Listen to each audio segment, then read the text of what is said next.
Hello friends, welcome to my YouTube channel.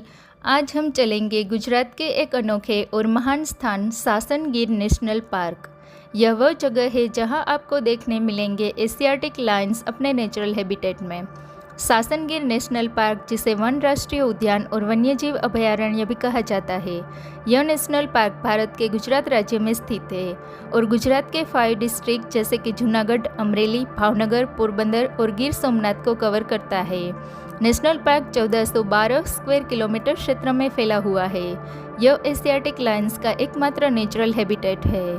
Sasan Gir national park घूमने का सबसे अच्छा समय दिसंबर से मार्च तक का माना जाता है, जब मौसम ठंडा होता है और वन्यजीव देखने की संभावना अधिक रहती है। नेशनल पार्क सफारी मिड जून से मिड अक्टूबर तक टूरिस्ट के लिए क्लोज रहती है। सासन गिर नेशनल पार्क पहुंचा कैसे जाए? सासन गिर नेशनल पार्क पहुंचने के लिए 3 रूट अवेलेबल है। फर्स्ट रूट है बाय एयर। यहाँ पे पहुंचने के लिए सबसे नज़दीकी एयरपोर्ट केसोद एयरपोर्ट है, जो 70 किलोमीटर की दूरी पर है। राजकोट एयरपोर्ट की दूरी यहाँ से 160 किलोमीटर की है। सेकंड ऑप्शन है बाय रेल। अगर आप रेलवे से आना चाहते हैं तो आप जूनागढ़ रेलवे स्टेशन तक आ सकते हैं, जो 65 किलोमीटर की दूरी पर है। थर्ड रूट है बाय रोड। गिर नेशनल पार्क पूरी तरह से गुजरात के सभी बिग सिटीज से वेल कनेक्टेड है। अब बात आती है सासन गिर नेशनल पार्क आए तो स्टे कहाँ पे करें। नेशनल पार्क के नज़दीक हमें बहुत सारे बजट होटल्स और रिसोर्ट्स को स्टे ऑप्शन के तौर पर यूज़ कर सकते हैं। थोड़ा रिसर्च करके वो बुक कर सकते हैं। नेशनल पार्क का अपना भी आवास अवेलेबल है, जो बुकिंग काउंटर के पास ही में है। वहाँ भी आप स्टे कर सकते हैं और स्टे की टैरिफ अलग से है, लगभग 1500 रुपीज़ से स्टार्ट होता है। नेशनल पार्क में घूमने के लिए परमिट बुक कैसे करें? एशियाटिक लायंस और अन्य वन्यजीव देखने के लिए हमें online permit booking government website से कर सकते हैं। बुकिंग एडवांस में करना पड़ेगा, क्योंकि पीक सीजन में ऑन द स्पॉट स्लॉट मिलना बहुत ही मुश्किल हो जाता है।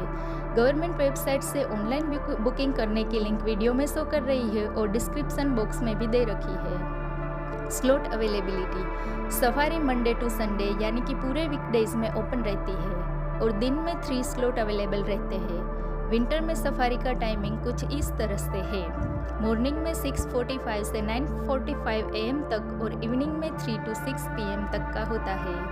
समर में मॉर्निंग में 6 to 9 AM और इवनिंग में 4 to 7 PM तक होती है। 8:30 से 11:30 की सफारी विंटर और समर दोनों सीजन में चलती है। लायन देखने के चांसेस मॉर्निंग और इवनिंग की सफारी में ज़्यादा है। 8:30 से 11:30 AM वाली सफारी में चांसेस कम हो सकते हैं, तो उसके अकॉर्डिंग हम टाइमिंग ऑनलाइन बुक कर सकते हैं। परमिट में ऑनलाइन विजिटर की बेसिक डिटेल फिल करने के बाद पेमेंट हो जाए तो बुकिंग कंफर्म हो जाएगा। बुकिंग कंफर्म होने के बाद उसकी प्रिंट निकाल के अपने पास रखनी है। सासन गिर नेशनल पार्क घूमने का कॉस्ट कितना है? परमिट बुकिंग 800 रुपीज़ ऑनलाइन पे करना है। जिप्सी का चार्ज 2000 रुपीज़ वहाँ जाके पे करना है। गाइड का चार्ज 400 रुपीज़ वहाँ जाके पे करना है।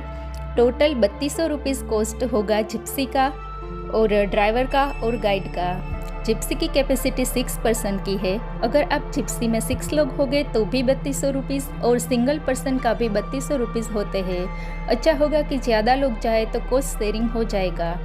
गिर national park no plastic zone होने के कारण यहाँ पे वाटर बॉटल्स नहीं ले जा सकते हैं। यहाँ पर मेटल की वाटर बॉटल मिलेगी, उसका रेंट है 10 रुपीज़। गिर फॉरेस्ट में एंटर होते ही हमें कुछ ऐसा दृश्य और गेट देखने को मिलेगा। उसके बाद हम सासन गांव में एंटर करेंगे, जहां पे हमें जीप सफारी की परमिट बुकिंग के लिए रिसेप्शन काउंटर में जाने का गेट दिखाई देगा। गेट में हम अपना व्हीकल्स ले जा सकते हैं। वहां पार्किंग की और वॉशरूम की फैसिलिटीज़ अवेलेबल है। गेट के अंदर जाके हमें रिसेप्शन काउंटर पे परमिट बुकिंग की प्रिंट वेरीफाई करानी होगी। उसके बाद हमें जिप्सी की और गाइड की फ़ीस देनी होगी।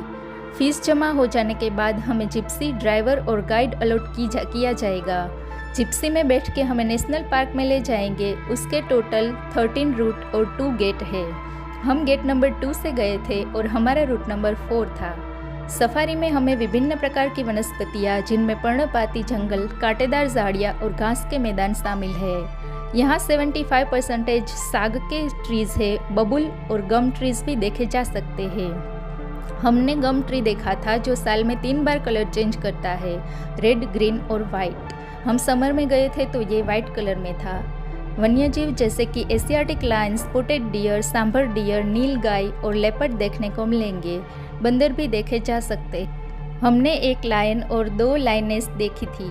पूरे गिर में लायंस की संख्या है 600 प्लस। उसमें जूनागढ़ गिर और देवलिया पार्क भी आ जाते हैं। रिसेंटली हमने सुना था कि बरडा पोरबंदर में भी कुछ लायंस माइग्रेट होके बस गए हैं। फाइनली हमने एक लायन देखा। वो हमारी पूरी सफारी का ओनली एक लायन ही था, क्योंकि 2 हमने लायनेस देखी थी। गिर फॉरेस्ट में लायंस की अलग अलग टेरिटरीज होती है और उसके अकॉर्डिंग लायंस अपनी अपनी टेरिटरीज में रहते हैं और दूसरे लायंस को अपनी टेरिटरी में बर्दाश्त नहीं करते हैं। गाइड के कहने के मुताबिक हमने जो देखा वो लायन उसकी टेरिटरी का सबसे डेंजरस लायन था। फिर हमने एक लायनेस देखी जो पानी के सोर्स के पास बैठी हुई थी। फॉरेस्ट में ऐसे कृत्रिम वाटर पॉइंट्स बना के रखे हैं जो पानी के टैंकर से भरा जाता है। ज़्यादातर लायंस शिकार करके ऐसे वाटर पॉइंट्स पर बैठे हुए मिलेंगे। ऐसे वाटर पॉइंट के पास आराम से सोई हुई लायनेस देख के हमें बहुत ही मज़ा आ गया। ये देखो, यह हमने एक और लायनेस देख ली थी। वो ट्रीज़ के एकदम बीचों बीच आराम से बैठी हुई थी। हमने अलग अलग एंगल से उसे देखा। बहुत सारे ट्रीज़ के बीच बैठी हुई यह लायनेस को देखने का एक अलग ही एक्सपीरियंस था। उसके अलावा फॉरेस्ट में और भी वन्यजीव है, जैसे कि स्पॉटेड डियर।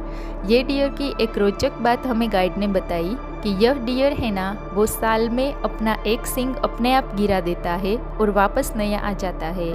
कैल्शियम की कमी होने पर वो अपने ही सींग खा लेता है। वो पेड़ों पे घिस घिस के अपना सींग गवा देता है और फिर खा लेते हैं।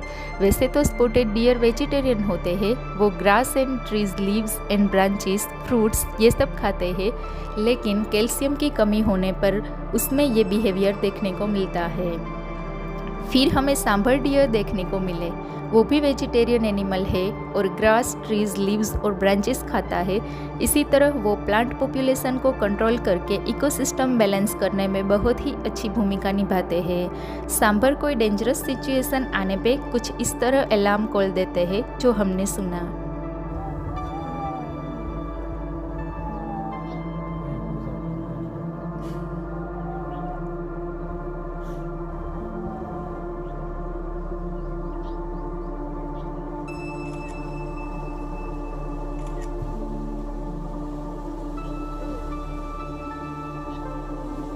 सफारी में आगे हमने लेपर्ड और मंकी देखे। गिर फॉरेस्ट के पूरे रास्ते आपको मंकी तो दिखेंगे ही। लास्ट में हमने नीलगाय देखी। फीमेल ब्राउन कलर में होती है और मेल नीलगाय नीले कलर में होती है। वो भी वेजिटेरियन एनिमल है, पेड़ पौधे खा के अपना पेट भरते हैं। गिर फॉरेस्ट में लगभग 300 प्लस पक्षी प्रजातियां पाई जाती है, जिनमें से हमने ईगल को देखा। ईगल शिकार करके अपने शिकार को ट्री की ब्रांच पे लेके बैठा हुआ था। उसने छोटे सांप का शिकार कर लिया था और पूरी तरह उसे किल होने का इंतज़ार कर रहा था। पोषण श्रृंखला का ये एक बेहतरीन एग्जाम्पल हमने लाइव देखा कि कैसे फॉरेस्ट में हर एक एनिमल दूसरे एनिमल पर आहार के लिए आधारित है। फिर थोड़े आगे जाके हमने लकड़ी के जैसे दिखने वाले पक्षी को देखा। बहुत ही मुश्किल से हमें गाइड ने वो इंडिकेट करके दिखाया, क्योंकि वो आइडेंटिफाई करना थोड़ा डिफ़िकल्ट था। उसका कलर और रूप रंग बिल्कुल लकड़े जैसा था। वो एक उल्लू की तरह दिखता था। पक्षियों में लास्ट में हमने पिकॉक देखा, जो डियर्स के साथ अपनी मस्ती में खाना खा रहा था। इस तरह हमने बहुत सारे एनिमल्स इस सफारी में स्पॉट किए। उसका लाइव एक्सपीरियंस आपको करना है तो ज़रूर विजिट करिएगा गिर नेशनल पार्क, गुजरात। गिर नेशनल पार्क में पर्यटकों के लिए दिशा निर्देश। हमेशा गाइड और वन अधिकारियों के निर्देशों का पालन करें। कचरा न फैलाएं और वन्य जीवों को परेशान करने वाले शोर न करें। जानवरों से सुरक्षित दूरी बनाए रखें और उन्हें खिलाने या उकसाने का प्रयास न करें। सूरज की गर्मी से बचने के लिए पानी, सनस्क्रीन और टोपी जैसी आवश्यक चीज़ें साथ रखें। सासन गिर राष्ट्रीय उद्यान न केवल शानदार एशियाई शेरों के लिए एक अभयारण्य है, बल्कि सफल वन्यजीव संरक्षण का एक प्रमाण भी है। इसकी समृद्ध जैव विविधता और अच्छी तरह से प्रबंधित पर्यटन संरचना के साथ यह प्रकृति प्रेमियों और वन्यजीव उत्साही लोगों के लिए एक अनूठा और रोमांचक अनुभव प्रदान कर सकता है। गिर नेशनल पार्क की ये जानकारी अगर आपको पसंद आई हो तो इस वीडियो को लाइक करना, शेयर करना और चैनल पे नए हो तो सब्सक्राइब करना बिल्कुल भी न भूलें। Thank you for watching.